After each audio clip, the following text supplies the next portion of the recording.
to this meeting of the Wayne County Board of Commissioners. Please rise for the Pledge of Allegiance.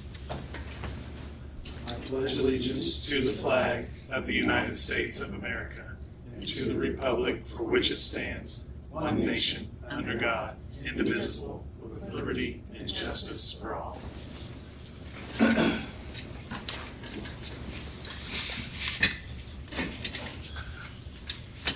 All right. We're going to start with Laura Miller, the Wayne County Plan Administrator. Laura, what have you got for us this afternoon? I have two vacation resolutions from the Advisory Plan Commission. One is from APC 2025-02, and the other one is APC 2025-04. Requirement for them to provide you their resolution. In this case, it's a positive recommendation on both of these petitions. And they're required to get this to you within 10 days of their decision. Since they met June 26th, we've met that 10-day requirement. And now that you have it, there's a requirement that there is a public hearing by this board within 30 days. My request is that that hearing could be held on July 23rd. I believe you are meeting that date.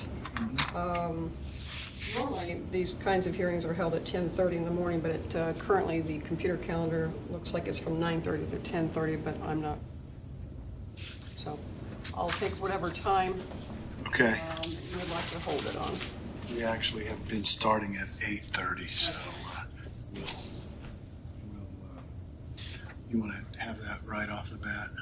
Start off at 8:30 with the hearing. That sounds good, yeah. Let's do that. Okay.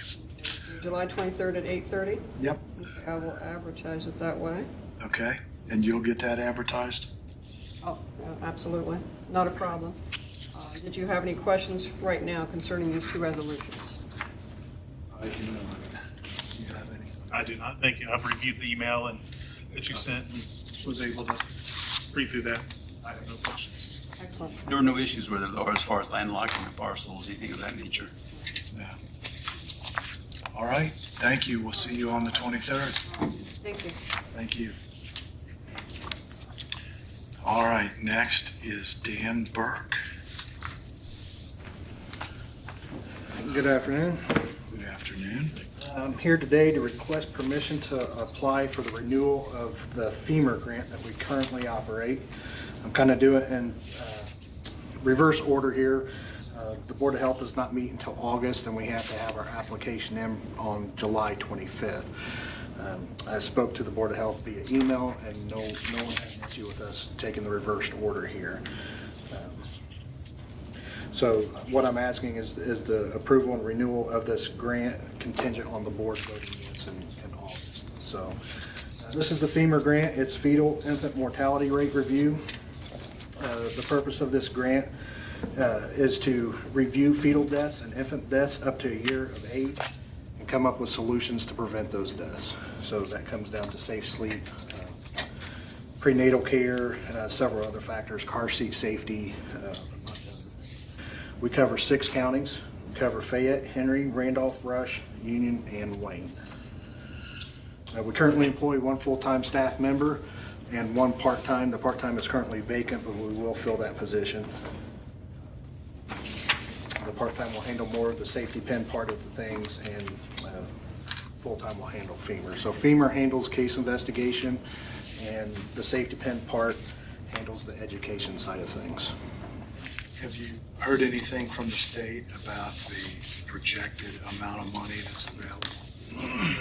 There's no dollar amount attached to this, and they've not given us a clue as to what. So I know you said that the part-time position is currently vacant, but you will fill it. You will fill it if the grant allows you enough money.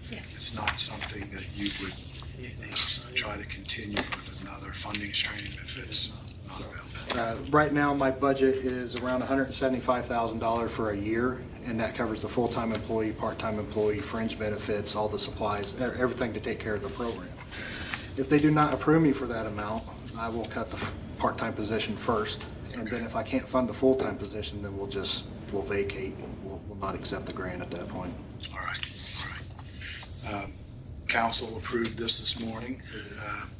We're going to go back and compare the videos to see how closely your comments today match with this morning. So, No written script here.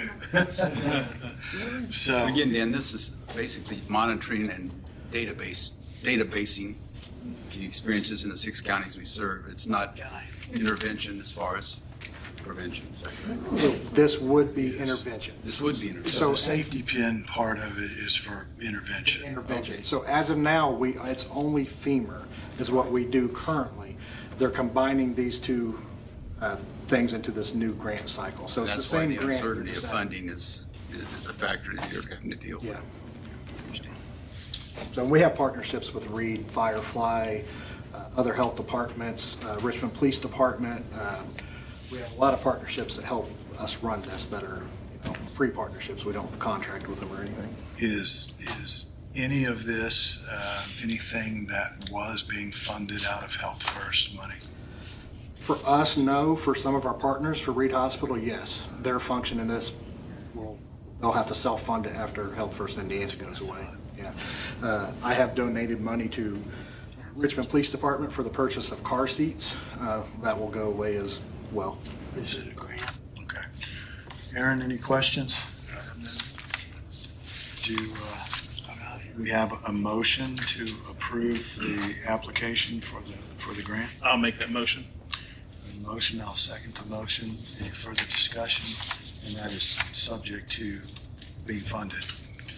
board's approval. And the board's approval. Yep. So, any further discussion? Hearing none, all in favor of the motion signify by saying aye. Aye. Opposed, same sign. Motion carries. Thank you. All right, thank you, Dan. Thank you. Mr. Cross? A few things to do today. Let's start out with the one that kind of landed quickly on our plate, so to speak. Sugar Creek Packing is the project borrower for a loan or his bond issuance. It goes back to 2012. This was part of what was originally the 2008 Heartland Security Grant by Congress that was intended to address catastrophic weather and weather type related calamities that had occurred. Long story short, in 2017 there was a considerable amount of flooding in the Midwest. Congress then allocated a significant amount of money, I don't recall the exact amount, to the state of Indiana. It was processed through the governor's office. He designated the chief executive of the Indiana Department of Commerce, I believe at the time, to be the administrator over it. Sugar Creek applied for it and was granted a $50,000. $50 million. Excuse me, $50 million. Lost 3 zeros there. $50 million grant. It has come. There have been modifications in the financial matrices by which the interest rate is pegged. So it's required that the county, as the original issuer of the bond, approve the amendments to the financing documents. There are only 2 involved. One is the Fourth Amendment. See, we've been here before. This the Fourth Amendment to the Financial Supplemental Agreement. And then there's the required IRS Form 8038 that the president would sign. So highly technical, but essentially this did not involve the expenditure of any monies that were underwritten by the county's taxing authority.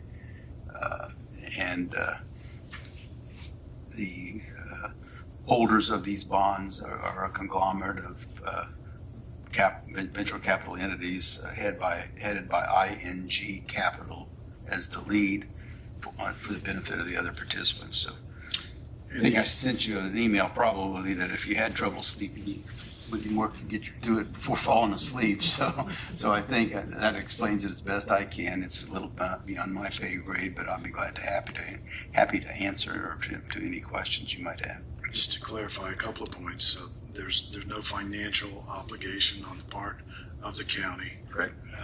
And the bond does not count against the county's bonding capacity in any way. Correct. Okay. And all expenses will be paid by Sugar Creek, including my time and as part of the budget. So there'd be no out-of-pocket cost to the county. This is just another form of conduit financing that sometimes occurs, and the county being the municipal issuer that it is required under the original structure. They've been a wonderful corporate citizen for their tenure here. They have between 500 and 600 employees, I believe, at last count. So, can we approve both of these with one motion? Or do we need to authorize the execution of the Fourth Amendment and supplemental financial agreement, which is to be executed by all the commissioners, but with Mr. Ruinger not here, I think we can submit it with two. And then the president prepared the 8038 form, which is pretty blank, just showing the new principal balance and the reconfigured lifetime of the bond factor, which goes into calculations that I don't understand. All right. What's your pleasure, Aaron? I will make a motion with Ron's recommendation on moving forward with this contract or agreement. Fourth amendatory and supplemental financing agreement. There you go. There you go. And then authorization of the president to file the necessary tax forms. And that as well. And I will second that motion. Is there any further discussion? Hearing none. Hang on just a second. Ron, would you repeat? Steve, you're out of order. Stop it. We have a motion and a second. Any further discussion from the participants? If not, all in favor of the motion signify by saying aye. Aye. Opposed, same sign. Motion carries. And Bobby will note that I am holding these at my desk and I'm not giving them to Jeff just yet. Thank you. Thank you. You hang on to those. What else have you got? Okay, got that taken care of. I sent you a draft of a proposed memorandum of understanding between the county commissioners, its executive, which is the commissioners, and WCTV as it relates to the now legally required live streaming, recording, and archiving of various meetings of governmental bodies. And I think we used the exhibit to describe the meetings that were in question. That is on Exhibit A. Sent that to you. I also have provided Mr. Paust, Ken Paust, who is, I understand, president Correct. of the WCTV Board of Directors, a copy too. So it's understood that if this is agreeable and you can sign it, that they may have a comment or two. I doubt that because Ken kind of went through your bullet point, Jeff, and had no issues. Just wanted to know what the list of the meetings consisted of, and I sent that to him. And I have talked to him that we believe this is the entire list of meetings, but that our expectation is if we come to understand that there's another meeting or two. That Or a must be community covered. interest meeting. I think you talked about possibly getting Correct. some of the governmental bodies together to talk about. Correct, but I'm Senate Bill talking 1. more about if it turns out that another of our regularly scheduled meetings falls under this statute, that they will pick Yeah. that up as And that's well. possible. Redevelopment Commission will have another meeting before the end of the year, I'm sure. So, Aaron, you've had a chance to look at this. Yes. Any questions or comments? I have no questions. Okay, and so we appreciate WCTV working with us today, the first day that this has become operational, and before we have an agreement, but we've discussed it with them at great length. So are you ready to make a motion? I'll make a motion to approve this memorandum of understanding with WCTV. And I will second that motion. Any further discussion? Hearing none, all in favor of the motion, please signify by saying aye. Aye. Opposed, same sign. Motion carries. Have you got copies of that for us to sign? I think just you sign that. Hold on to that until the end of the meeting too, if you would. Have you got anything else, Ron? I think I sent you a copy of the statute I didn't find. I mean, I reviewed the basic enabling statute. Very last paper, Okay. last paper you said. IC 36-1-11-5.9. That's correct, because you'll note the statute we normally operate under is 11-4, and it cross-references these, and most of the time, they're not necessarily applicable to our particular situation. However, I think this one might be, and so I called it to your attention as it relates to the two parcels, 916 and 918, I think, East Main. Correct.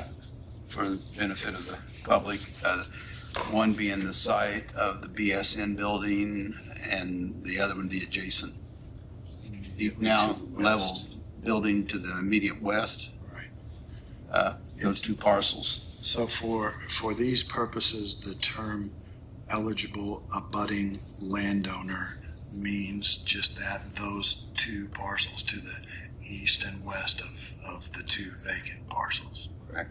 Well, actually, I think BSN is titled to an owner, is it not? Is it the BSN parcel? Other than, well, we now are. No, I'm saying there are two vacant parcels that are subject to this sale, whatever it was, 916 and 918. 918. And so the abutting parcels are the building immediately to the east and the building immediately to the west, I believe, of those two abutting parcels. Because the abutting parcel isn't across It's not across the street and it's not across the alley. Correct. Okay, so it's just those two.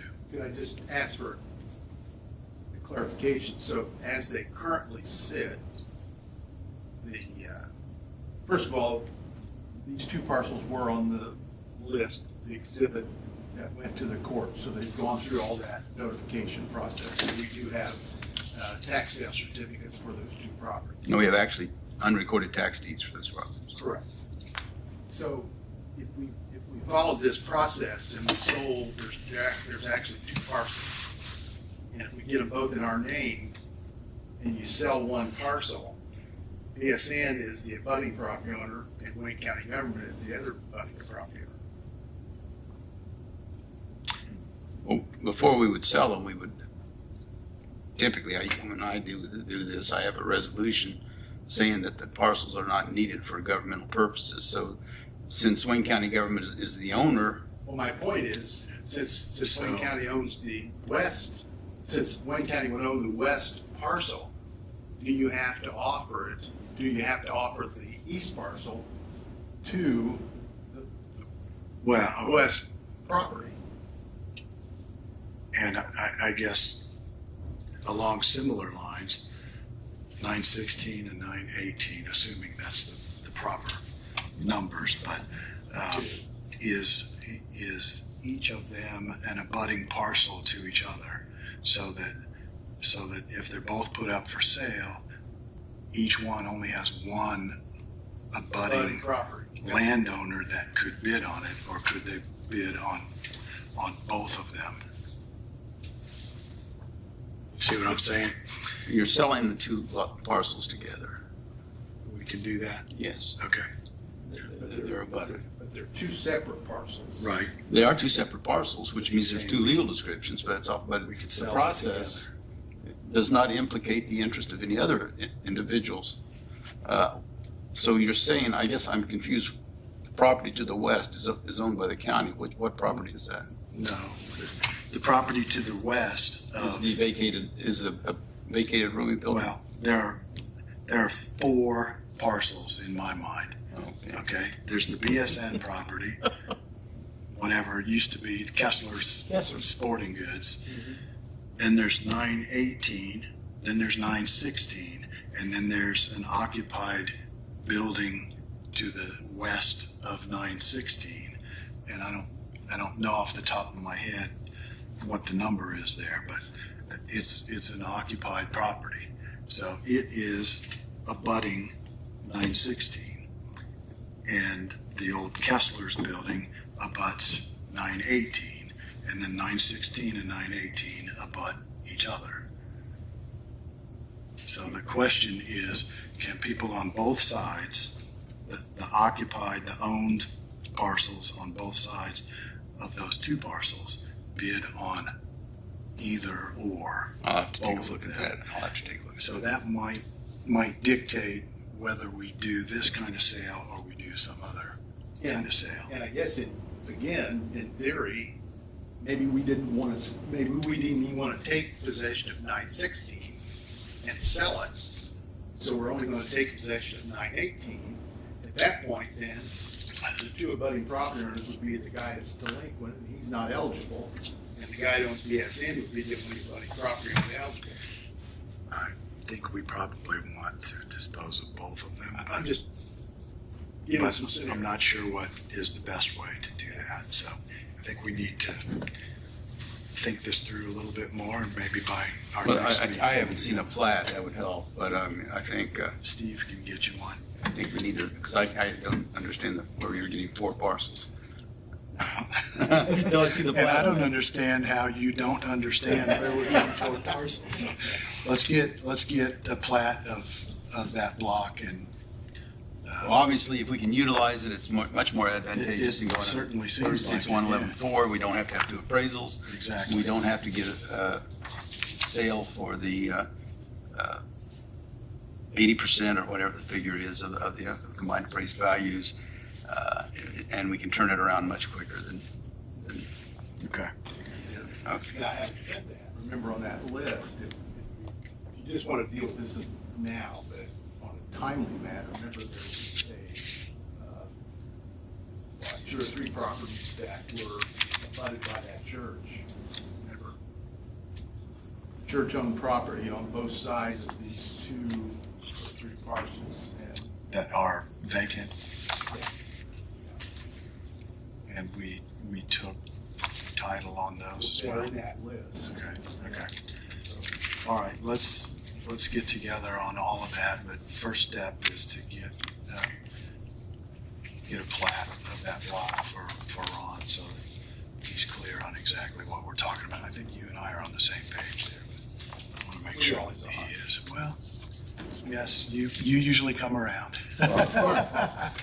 I don't see anything in the statute that would even make sense to preclude a common owner, in this case the county, declaring that it has a property that it owns that it has no use for its governmental purposes, from disposing of that in one One parcel instead of 2. in one proceeding, and in fact, if you were of a mind to keep it, we could go ahead and file a petition to have basically the lot line ignored and have it kind of replatted, if you will, in the plat room, so to speak. I am not of a mind to keep it. Are you, Aaron? You could put them together by an auditor's certificate. Yeah. So, but you don't think that's necessary, so I don't think so. let's get We'll this, we'll take a. let's get it ironed out. I actually, like I say, I kind of stumbled on this over the weekend, so Well, good job. I'm glad I you stumbled. stumbled. Nice job. Hope you didn't hurt yourself. I didn't hurt too much. Okay. What else? I think that there was discussion, in fact, correct me if I'm wrong, Bobby, they may have passed a motion at last week's meeting authorizing the proposed remote monitoring of county-owned We did approve devices, You got- subject to being reformatted, I think, into something more. You have that memo in front of you as well. Yes. So I have prepared at your request a proposed statement that would go out to county employees and elected officials. It's in your stack. Looks like this. It's that paper there at the top. That's this one. Yep. Again, like I said, no pride in authorship, kind of like perfect world, we get it about half as long as it is, so feel free to cut. But at least I think this needs to go out to county employees and county officials, anyone who has access to a county-owned electronic device needs to understand that for sake of cybersecurity, for improved maintenance, and for servicing, the policy was adopted to allow direct remote access by the IT department for those purposes to any of those devices therein described. Again, emphasis, county-owned, not your own personal Right. phone, but, county-owned, so that those people need to understand that they have a obviously limited expectation of privacy as to anything they enter into those county-owned devices. And as it relates to IT, at least in their remote access, that doesn't mean that IT is going to further distribute that information, but it does mean it will have access to it. I think this says it very, very well. I don't think we should cut anything out. I think it's all pertinent, and people need to see this. So, thank you. I think Craig had looked at it. I saw I had an email from him bring up. Yep. Yeah, I think he's fine with sending this out. I think we are too. I agree. Very So appropriate. we will we'll get this sent out with the actual policy as an attachment to this email. Is that going to be on letterhead electronically? If you would prefer that it were, I'll bow to your wishes on some of these things. Sure. Sure. Okay. I just think it'd be. That's your preference. Okay. Anything else, Ron? I think that's it. Steve, I think, is going to be discussing the elevator bid situation, so I'll hold on. Yeah. Okay. Okay. Well, that brings us to Steve Higginbotham, Steve. County Administrator, Wayne County Administrator, not just any old county. Okay, looking at that project list, let's drill down on a couple of these. I like it. On the annex generator, in your stack of paper, you have this document that looks like this. It's got building grounds at the top of it. I see that. Recall that back in March, we had put notice to the contractor of potential losses that we sustained because of portable generator that was provided to provide power to that part of the building failed a couple times, and so we sustained what we think there's some damages. Remember that EMA and IT and building grounds during March provided commissioners with some preliminary estimates, and now I'm providing you now with some specific dollar amounts as to some of the invoices that were presented and paid to fix some of these items because of the power surges and the low voltage that we experienced. So building grounds, those four items there are work that was done to repair some items because of low voltage or power interruptions. The IT department, there's those two items listed there, and if you remember, those are a little less than what was originally presented to you. Right. Because those were simply estimates. Mm-hmm. And then EMA and 911, recall that he had presented to you some equipment damage, but we had some service agreements in place that fixed those, and there was no cost to us because of the damage. This is the overtime that they suffered because they had calling extra people to cover the mobile command center at the time of switching back and forth. It did not include salaried individuals because they Don't pay them they do overtime anyway. So you had me and Craig and Dale and Matthew and Aaron and John too also were there, but they're all salaried, so they were not included in this. So the grand total is $16,871.50. Recall that we had a punch list done by our architect engineer to identify some potential issues that need to be fixed. There were 11 items on that punch list. 9 of those have been fixed. There's 2 punch list items left. One of them is a type of connector that they used. It wasn't the type specified in the plans. The other item is to provide us with the original documents and manufacturing manuals on all the equipment that was put in. So I am suggesting that we send this to the contractor. We release the money that we've been holding,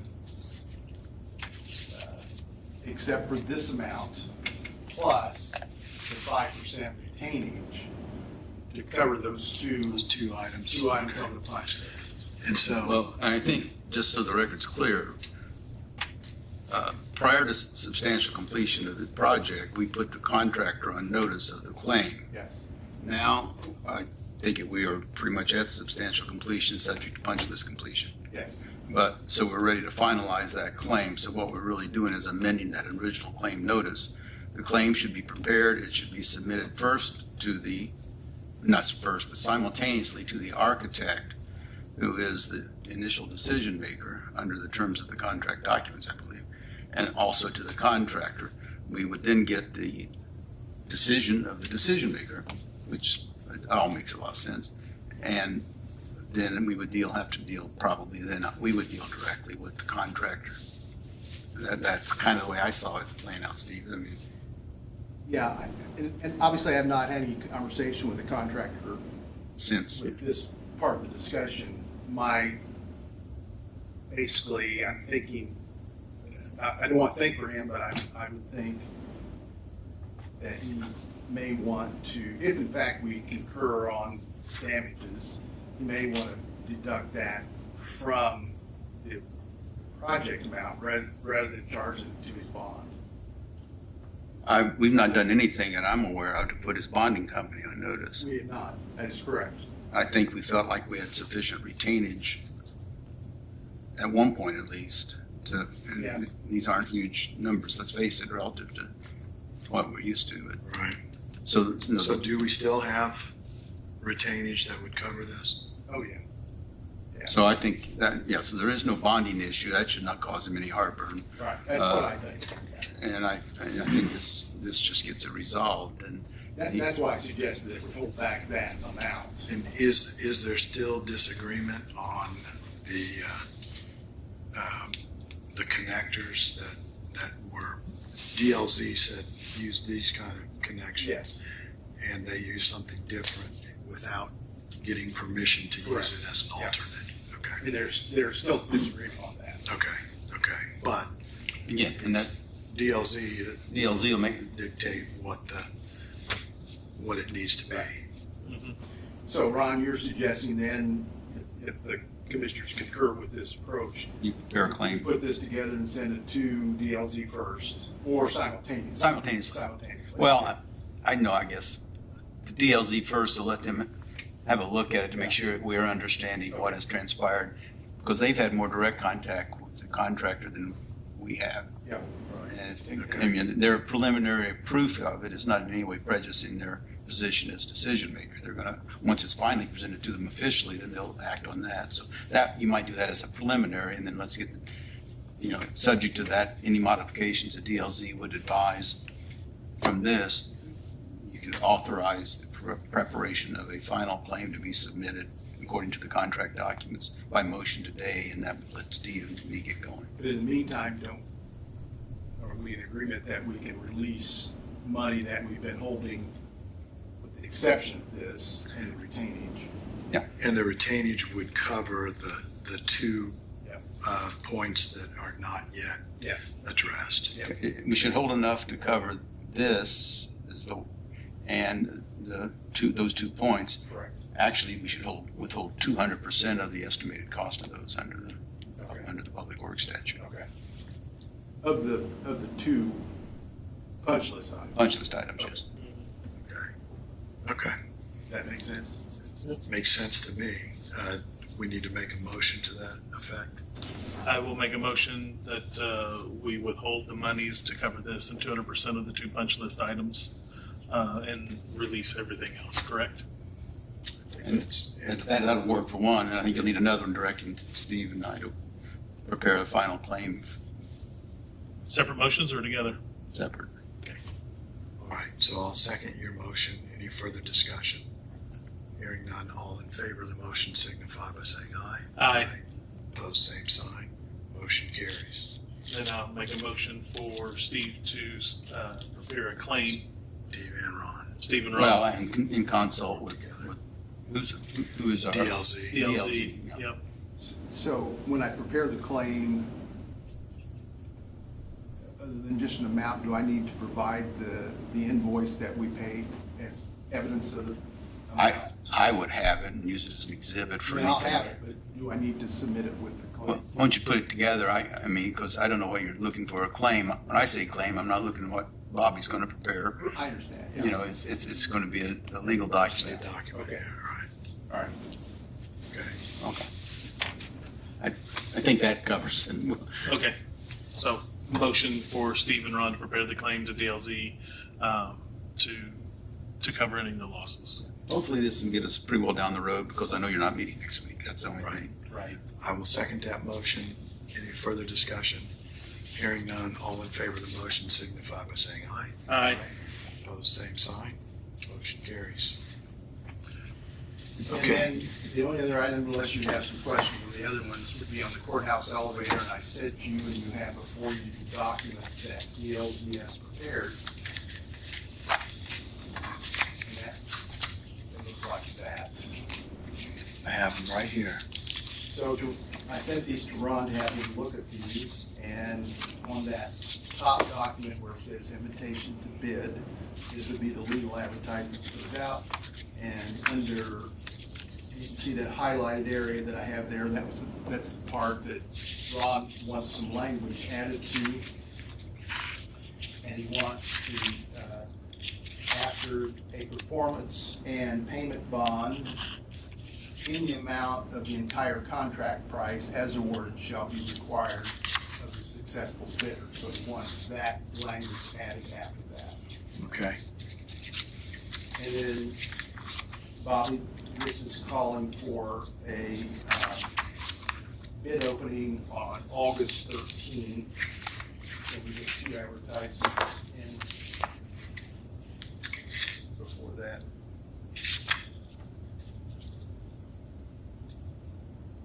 Is it open on the 13th? August 13th. 2 a week apart with the last at least 7 days before the opening. I think I need to look at that statute because sometimes I get more in trouble for what I think I know turns out to be wrong. And you gotta have it in by when? I would have to have it in by the 10th. Okay. So we can make those dates that they have suggested. Okay. Okay, and with that addition that you just mentioned. Correct.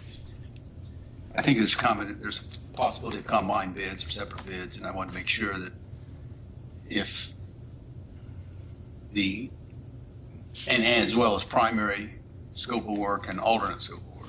Yeah, Right. so to your question on that, if you look on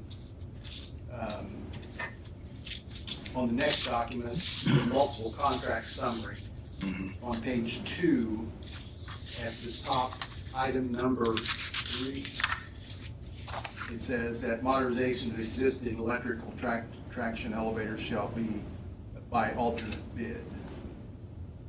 And then it also says that in the next document, the form of proposal, and it has that on page 4, where it says,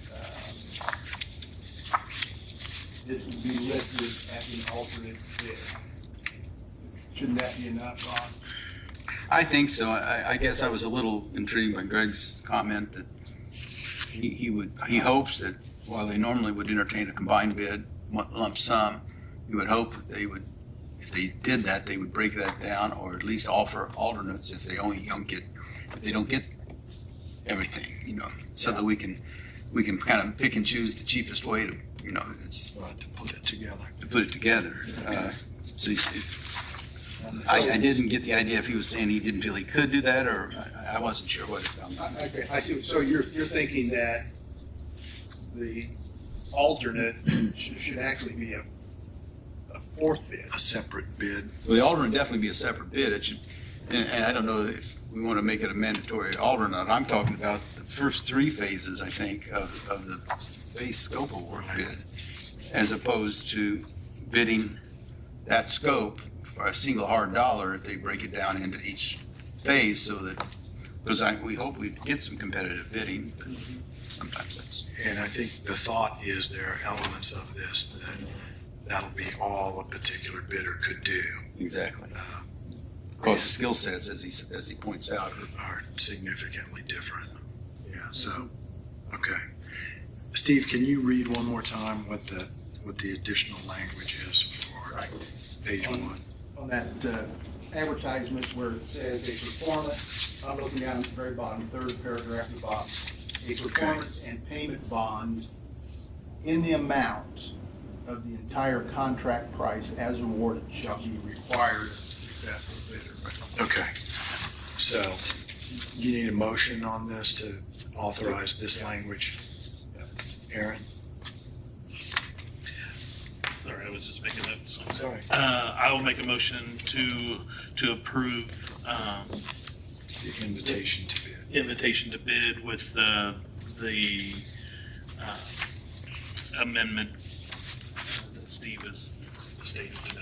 All right, I'll second that motion. Any further discussion? If not, all in favor of the motion signify by saying aye. Aye. Opposed, same sign. Motion carries. Okay.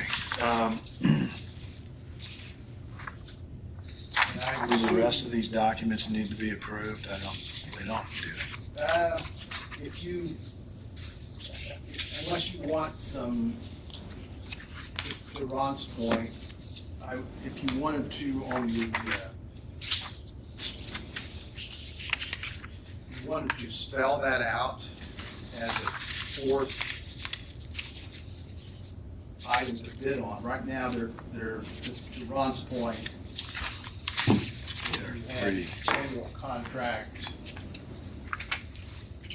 That's the contract that you would provide the alternate.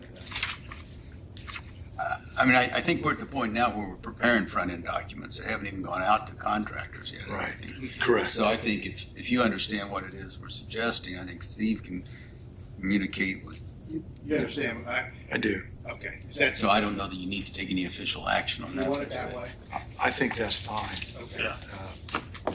Yeah. And, it just doesn't make logical sense to me that there are going to be people who bid on the new elevator and that somebody else would bid Okay. on just refurbishing the old one. Yeah. And that's the one that's most in question as to whether we're going to do it. I think Okay. particularly depending on the cost, that's going to be the first element that would be delayed. Certainly, you'd like to think you could do, if you can award them, then they can coordinate their construction schedule And that's the whole. Right, to idea allow that we- for Yeah. exactly. unnecessary, Yeah, to that's- avoid unnecessary demobilization, remobilization. Exactly. That's why money. it's worded in this way. So. Exactly. Okay, we'll just leave it the Okay. way it is then. Sounds good. Okay. All right. What That's, else? and then just to the sheriff's vehicle that did get your approved bid did get to the dealership. They accepted it. Alan Major Moore, they've got two on the lot. I think he's gonna coordinate with picking those two up right away. Okay. The build date on the other ones was 2 days ago, so those should be here, I was thinking 6 to 8 weeks. So there you go. That's all I have. All right. Perfect. Elon Musk will be proud of us, Steve, I think. I think we're ready for Brandon Sanders then. I think we are too. Hi, Brandon. Perfect timing. Since he's here, Perfect timing. it was.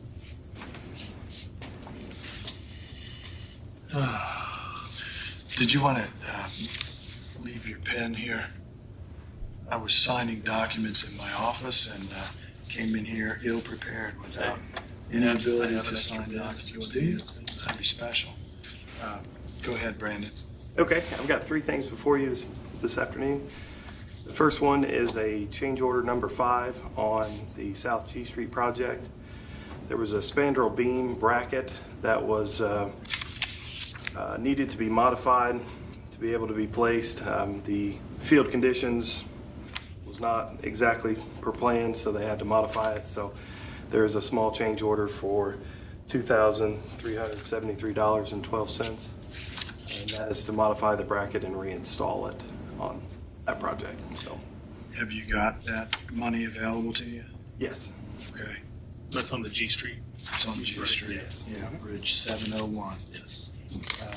Do I hear a motion to approve that change order? I'll make a motion to approve that change order. I'll second that motion. Any further discussion? Hearing none, all in favor of the motion signify by saying aye. Aye. Opposed, same sign. Motion carries. Thank you for that. The second item has two parts. This is our 2006 and to 2009 countywide bridge inspection contract. We've been working with Butler, Fairman, and Seifert on this one as the lead consultant. Been in the negotiation stage for about a month now. Have come to a final agreement. The overall four-year contract is for $683,132. That is to inspect all 230 bridges, as well as do an in-depth inspection on the South G Street and Richmond Avenue bridges. NDOT does pay 80% of this, so the county's portion of this is only $136,626.40. So we're already inspecting the bridge that we're not yet finished with the repairs to? This is for next year's Okay.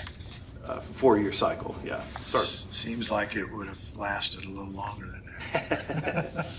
Right, yeah. But how old is that bridge? I think it was in the 30s, 1930s when I it was was thinking built. it's like So, almost 100 years old already. Okay. What was the number again? 683,132, and our 20% is 136,626.40. This is to come from money available in the bridge fund, so that's already appropriated. We've got to council and get. yeah, I've got it's a four-year contract with phases 1 and 3 being the bulk of the inspections. Okay. And I do appropriate those every year. And is that'll be part of your budget? As Yes, you part of my put your budget, correct. together. Okay. I'll make a motion to approve it. I'll second that motion. Any further discussion? Hearing none. All in favor of the motion signify by saying aye. Aye. Opposed, same sign. Motion carries. That does require all commissioners, and Aaron, you are on it this time, so. See, I was looking forward to calling you Mary Ann. Thank you for that. The second part is a sub-consultant acknowledgement recital. Just acknowledges that our two subs, part of this contract, Resolution Group and USI. Resolution Group is our DBE for this consultant, and USI is doing the in-depth inspections as well as a few other routine inspections. So just an agreement that states that they abide by the overall consultant contract, lead consultant contract. Okay.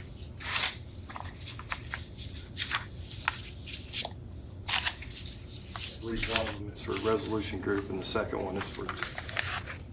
Gotcha. And am I signing for the LPA? Yes. Okay.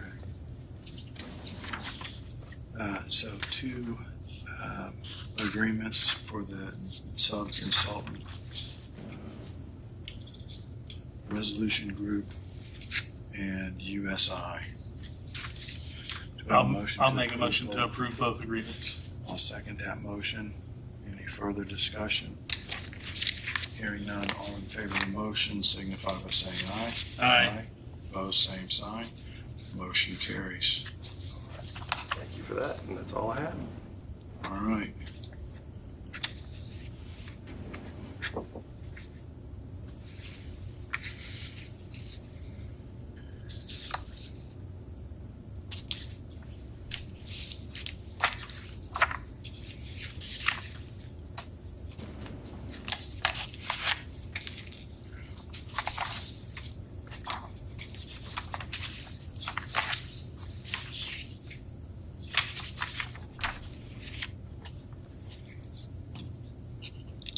to, you want to move on, Aaron, to the minutes and the claims? Jeff, Yes. I've got one thing real quick first Thank before you. Brandon leaves. Thank you for that reminder.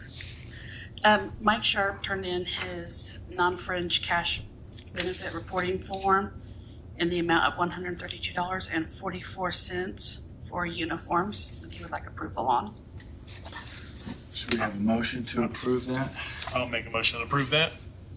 I'll second that motion. Any further discussion? Hearing none, all in favor of the motion signify by saying aye. Aye. Aye. Opposed, same sign. Motion carries. Can you take that back to Mike for us? I sure can. I think you'll run across him at any point.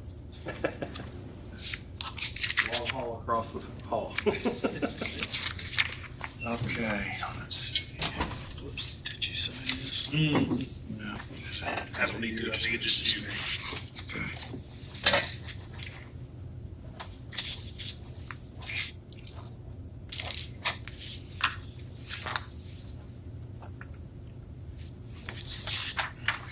Brad, signature on that as well, or too good. No, we're good. That's Although his he as still well. needs a mark. I think that's the one from Mike. And you need Yep. Mark's signature on that one. Okay. That's good. Thank you. Thank you, Brandon. Think Brandon, keep his pen back. You can keep it. I got another. Wow. Thank you. Look at that. that. Hey, appreciate that. Or- Early birthday present. That's awesome. I'll try to remember to send you a thank you note. Thank you. Bobby, take a note. I need to send a thank you note. Aaron, First of all, before we get to the minutes, yes. the High Point signatures and visits report has been turned in. And I just do want to highlight two real quick. Please do. We had someone from England Okay. and someone from, hang on a minute, Romania. Okay. Two out-of-country visitors to the High Point of Indiana and Wayne County, Indiana. So I thought that was pretty special. So there you go. Thank you. Feel free to look at that. Thank you for sharing that. I would like to make a motion to approve the minutes for Commissioners meeting June 25th, 2025. June 25th, 2025. I will second that motion. Any further discussion? Hearing none, all in favor of the motion signify by saying aye. Aye. Opposed, same sign. Motion carries. And I'll make a motion to approve the following claims. State payroll taxes dated June 27th, 2025.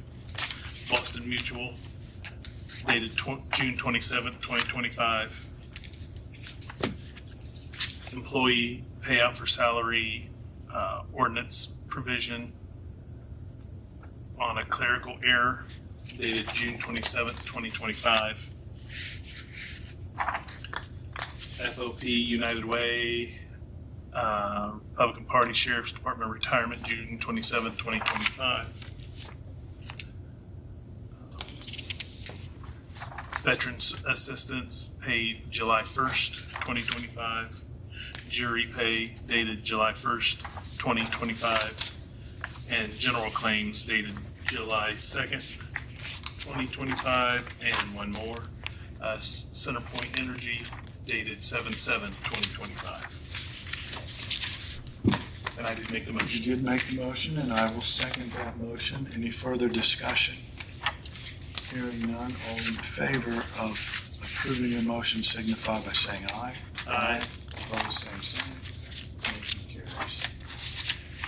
All right, Amy, thank you for filling in for the auditor today. Anything from the auditor's office? All right, Ron, anything else? Steve? Nope. Bobby? Aaron? Nothing. Jeff? Nothing else that I can think of. I think we're ready to, I have a motion to adjourn. So moved. I'll second that motion. All in favor signify by saying aye. Aye. Aye. We're adjourned.